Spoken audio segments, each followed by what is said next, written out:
Jadi kalau Anda langsung cepat mengenali inti kalimat, oh enak. Enak. Ya, nanti anak akan mulai dari sini, dia akan paham. Itu ciri keempat. Audio Jungle. Audio Jungle.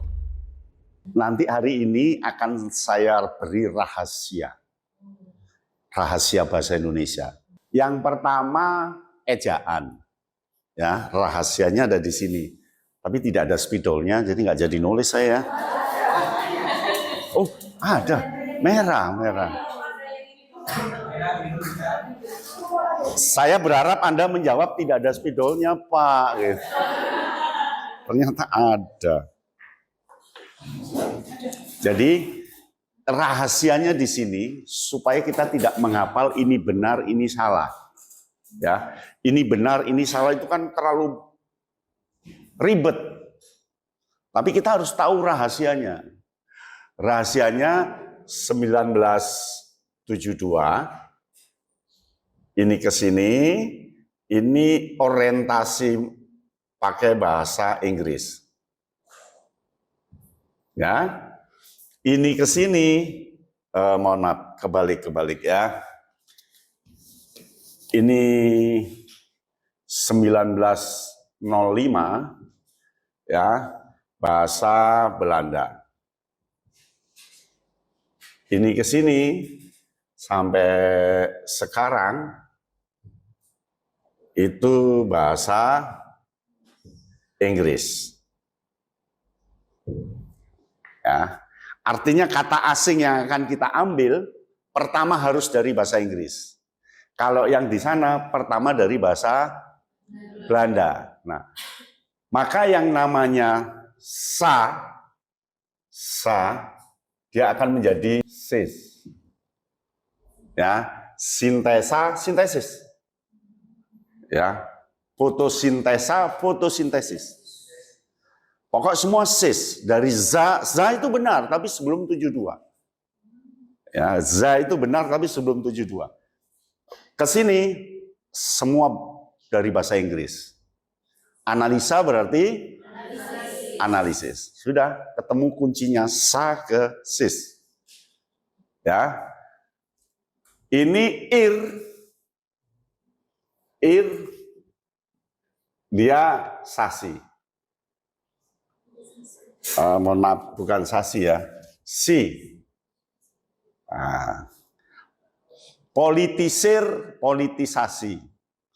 Deponir, deponasi. Terus legalisasi. Jadi sudah ada kuncinya di situ. Ir. Bagi guru bahasa Indonesia nggak boleh satu-satu, dia harus tahu kuncinya. Ya, kuncinya. Lalu di sini il, di sini al.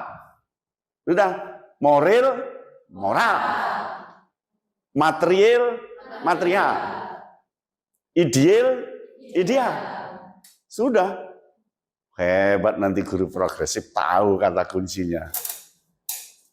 Ya. Jadi kalau al. Kalau si. Legalisir, legalisasi. Organisasi. Tahu kata kuncinya. Oh, harus bahasa Indonesia harus tahu kata kuncinya. Selama ini nggak tahu kata kuncinya. Jangan satu-satu. Itu ada kata kuncinya. Ya. Kalau moral. Ideal, material. Sudah. Paham ya? Itu kata kunci. Mengapa? Karena sebelumnya bahasa Belanda, setelah itu bahasa Inggris. Maka kata asing yang pertama yang dipakai adalah bahasa Belanda sebelum 72. Kalau setelah 72, bahasa Inggris. Sudah, pedomanmu bahasa Inggris. Bu, guru bahasa Indonesia ya, Bu. Ini yang benar analisa apa analisis, Bu? Kita mau pakai judul ini, Bu. Program analisa perkampungan. Kamu harus tahu analisis Pak yang benar. Kok bisa, Bu? Ya pokoknya itu. Anda harus bisa menjelaskan ini. Ya, ini rahasia.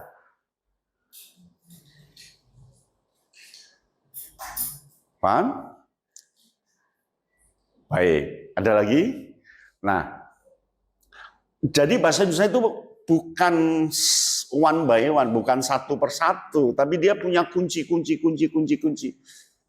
Satu kunci lisan, ya dari A, B, C. C bukan C.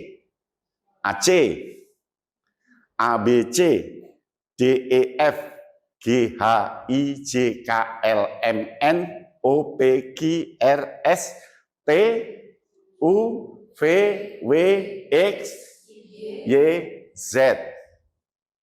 Jadi tidak I, tapi Y. Oke, Y.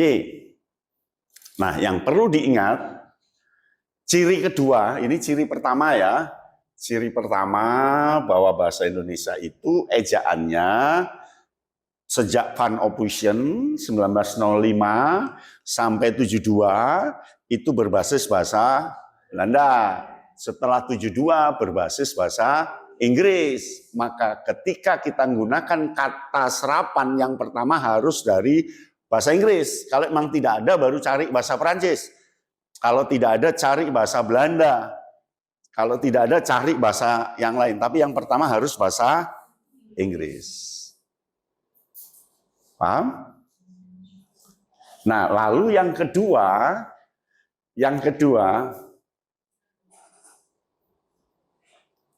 kita itu berbasis teks, bukan berbasis bunyi. Ya, berbasis teks asli bahasa Inggrisnya. Jadi kalau bahasa Inggrisnya bus,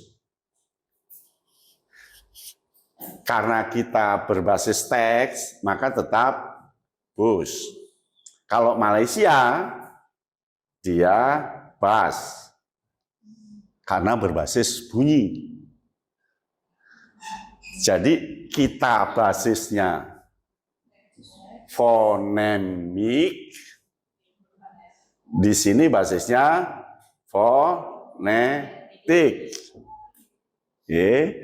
Sehingga kalau ada kata polis, bahasa Indonesia apa? Polisi, karena tulisan. Bahasa Melayu, polis. Ya, di Melayu sana, di Malaysia kamu polis. No polisi, polis. Kalau kita hospital, andai nggak di Indonesia kan rumah sakit, di sana hospital. Dan itu kehebatan orang Indonesia. Mengapa? Karena Indonesia banyak suku, ucapannya beda-beda.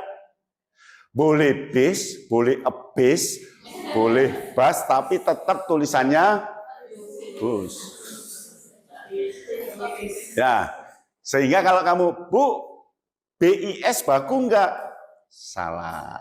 Karena dia dari bahasa Inggris, tetap tulisannya BUS. Anda bisa nyalahkan itu. Fonemik.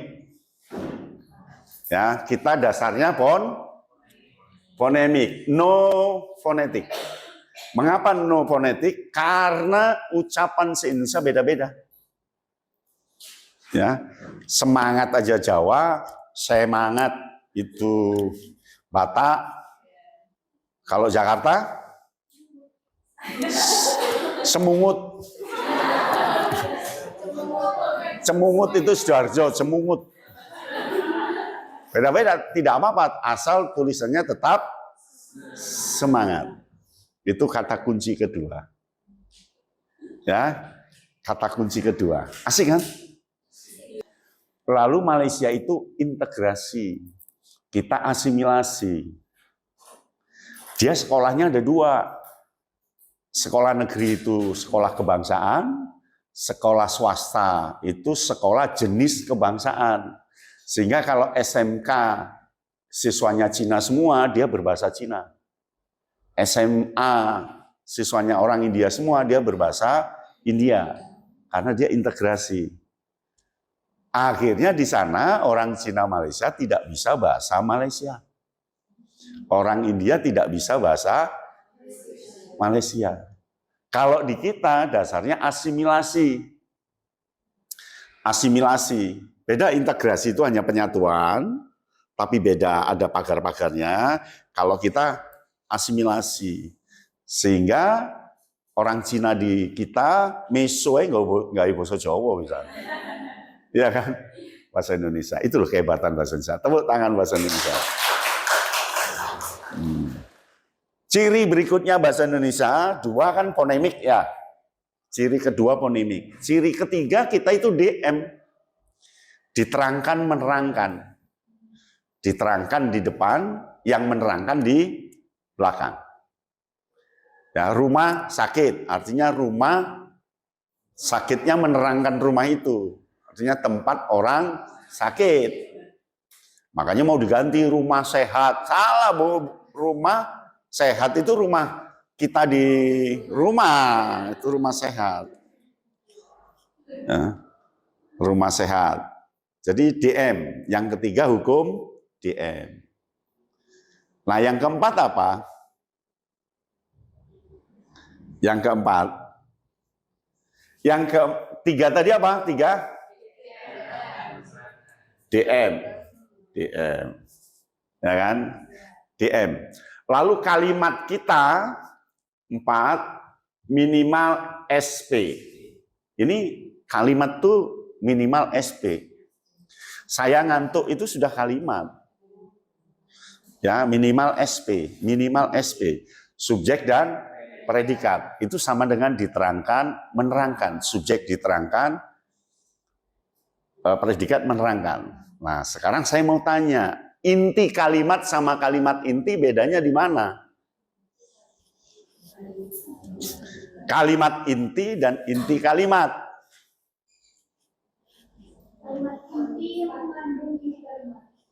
Kalimat inti, kalau inti kalimat? Waduh, susah. Jadi saya beri rahasianya ya. Kalau kalimat inti itu ini. Kalimat inti itu apa? Subjek, predikat. Itu kalimat inti. Kalimat yang sudah tidak diperpanjang. Kalau dengan keterangan, dengan apa sudah tidak inti dia. Jadi kalimat inti subjek, predikat. Kalau inti kalimat itu predikat.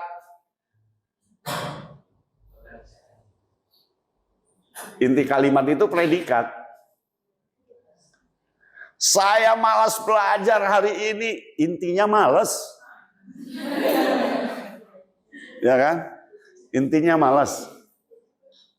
Guru-guru hari ini senang banget belajar. Intinya belajar. Ya kan? Senang banget kan kata belajar intinya, belajar. Jadi kalau Anda langsung cepat mengenali inti kalimat, oh enak. Enak. Ya, nanti anak akan mulai dari sini dia akan paham. Itu ciri keempat. Ciri kelima apa? Bahasa Indonesia. Tidak terkontaminasi. Artinya strukturnya tidak terkontaminasi. Jadi bahasa Indonesia itu punya tata bahasa, bahasa Jawa punya tata bahasa, bahasa Inggris punya tata bahasa, dan tidak saling berkontaminasi. Tidak saling inferensi. Nah Anda karena di Jawa sering menginferensi bahasa Jawa. Contohnya kata apa? Adanya, ya kan? Permasalahan pembelajaran di SMP progresif tidak pernah muncul adanya Pak Yatno memberi pelatihan di sana. Adanya itu nggak boleh karena pengaruh Jawa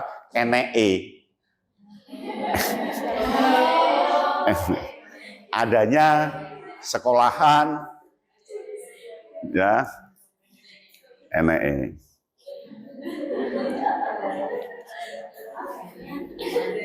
Adanya pembangunan ini memberikan kemajuan, adanya itu dibuang langsung aja.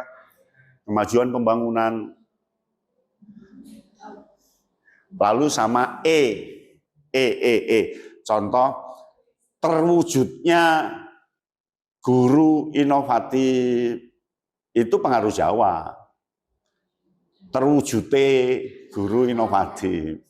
Ya langsung aja guru inovatif terwujud. Ya kan? Sudah mulai bisa di sana. Sudah bisa. Nanti kalau dasarmu bagus, ngajarnya akan bagus. Ngajarmu akan bagus. Ya. Dan banyak ciri-ciri yang lain. Sehingga bahasa Indonesia sekarang digunakan sebagai bahasa ke-10. Bahasa di UNESCO. Ya, nanti sekarang sudah mulai seminar internasional menggunakan bahasa Indonesia. Sudah tidak bahasa Inggris. Asik kan? Akibat kita tertib seperti ini. Paham ya? Audio Jungle. Audio Jungle.